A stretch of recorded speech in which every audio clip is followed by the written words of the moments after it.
Introdução. Estou convicto, tanto em minha mente quanto em meu coração, de que antes de Jesus voltar, ainda veremos uma grande colheita de almas e também muitos cristãos vivendo um estilo de vida cristã radical. Esses parecerão discípulos radicais, principalmente aos olhos dos tantos crentes que vivem uma vida cristã medíocre. Todavia, ao serem mensurados pelo padrão bíblico, perceberemos que esse modo radical não será nada além do estilo de vida normal que um discípulo de Jesus deve viver. Meu pai era pastor e vivíamos no prédio da igreja. Havia somente uma porta de vidro e 4 degraus de escada entre o auditório de reuniões e o apartamento em que vivíamos.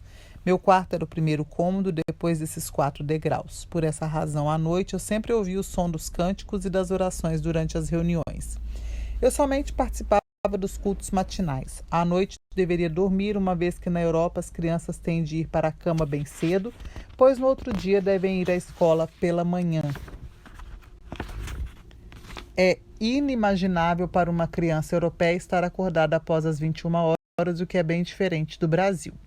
Todavia, não me contentava em dormir. Muitas foram as vezes em que deixei a minha cama para me assentar atrás da porta e ouvir as reuniões, exatamente num lugar em que meus pais não podiam me ver. Queria participar dos cultos, mas devido à nossa cultura e costumes não me era permitido. Aconteceu que certo dia meu pai decidiu fazer uma reunião de oração com a igreja durante a noite toda. Eu queria muito estar presente, mas infelizmente não me era permitido. Eu tinha apenas 8 anos de idade na ocasião. Naquela noite não consegui dormir, fiquei em minha cama acordado por muito tempo. Aconteceu que resolvi descer da cama vagarosamente para que ninguém me percebesse, e então fui para o pequeno auditório em que a igreja se reunia. Ajoelhei-me no corredor dos fundos e comecei a orar. Queria ter uma experiência profunda com Deus e estava desesperado por isso. Desejava encontrá-lo verdadeiramente. Havia participado de muitos cultos e também de muitas reuniões de célula, mas ainda não havia recebido Jesus pela fé. Depois de orar por alguns instantes, comecei a chorar e a soluçar. Tamanha a presença de Deus manifesta no ambiente. Vi o quanto era pecador e o quanto precisava de Jesus. Enquanto estava orando de joelhos, entreguei minha vida ao Senhor. Naquela noite, não somente convidei Jesus para entrar em minha vida, mas decidi segui-lo de todo o coração. Estava disposto a abandonar tudo para segui-lo. Não somente queria que ele se tornasse o meu Salvador, mas desejava que Cristo se tornasse o meu Senhor. Decidi obedecer sua palavra a qualquer custo, independentemente daquilo que ela me dissesse. Aquela foi a decisão mais maravilhosa que tomei em toda a minha vida. O desejo que tive em minha infância de ser um discípulo radical de Jesus nunca me abandonou. Deus, em sua graça, continua fazendo esse desejo arder e queimar em meu coração. Cresci sonhando sonhos de Deus. Há alguns anos, ele me deu um sonho profético muito forte. Nesse sonho, Jesus apareceu para mim com os olhos mais tristes possíveis e disse que a razão de sua tristeza era que somente 10% de todos os seus filhos eram verdadeiros discípulos, ou seja, obedientes à sua palavra. Os outros 90% eram somente filhos e não discípulos. Quero salientar o fato de que não estou falando sobre uma denominação, mas sobre a Igreja de Jesus Cristo em sua totalidade.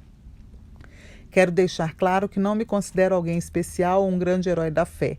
Simplesmente desejo ser um discípulo de Jesus. Verdadeiros discípulos de Jesus parecem ser muito radicais para a maioria daqueles que se dizem cristãos. E isso não é verdade por causa da radicalidade de alguns, mas sim por causa do fato de os outros não serem verdadeiros discípulos, como mencionei anteriormente. Não digo isso julgando ninguém. Deus conhece meu coração. Creio na graça de Deus. Acredito que sem a graça de Deus não somos nem temos nada. Tudo começa com Deus e com a obra consumada da cruz. Esse é o lugar em que nossa vida cristã começa. Sou grato pelo fato de que nos últimos dias, pouco tempo antes de escrever este livro, houve muito ensino sobre graça para a igreja. Todavia, não podemos esquecer de que a graça precisa de uma resposta, pois é isso que a Bíblia nos ensina muito claramente. A resposta correta à graça é viver a vida cristã radical, como descrita neste livro. Creio que uma compreensão correta da graça, seguida de uma resposta igualmente correta, nos levará a sermos seguidores radicais de Jesus. Veja só o que a Bíblia nos diz. Deixando, pois, toda malícia, todo engano e fingimentos e invejas e toda maledicência, Desejai como meninos recém-nascidos o puro leite espiritual, a fim de por ele crescerdes para a salvação, se é que já provastes que o Senhor é bom. 1 Pedro 2, 1-3.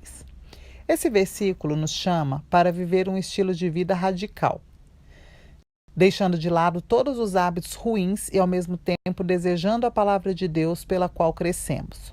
Contudo, é importante estarmos certos de que Deus não nos dá o desejo pela sua palavra.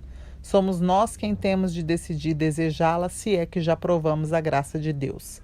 Se você ler este livro sem a correta compreensão da graça de Deus, ou sem o entendimento do incrível e incondicional amor do Senhor por nós, ou sem conhecer a dimensão da sua bondade e misericórdia, nada lhe será proveitoso, pois este livro será morte para você.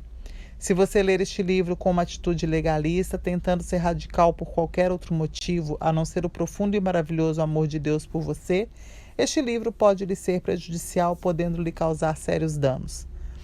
Entretanto, se você ler este livro compreendendo o profundo amor do Senhor e a abundante graça de Deus para você, então este trará vida para você e fará com que você seja servo frutífero do Senhor.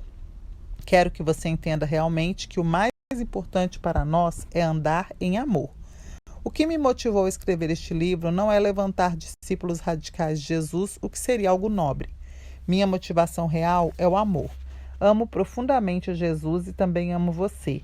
Tenho uma forte convicção de que apenas discípulos radicais vão cumprir o propósito dado a eles por Deus.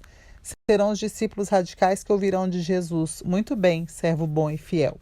É minha oração que você seja um discípulo radical de Jesus e ainda que você seja usado por Deus para desafiar a muitos,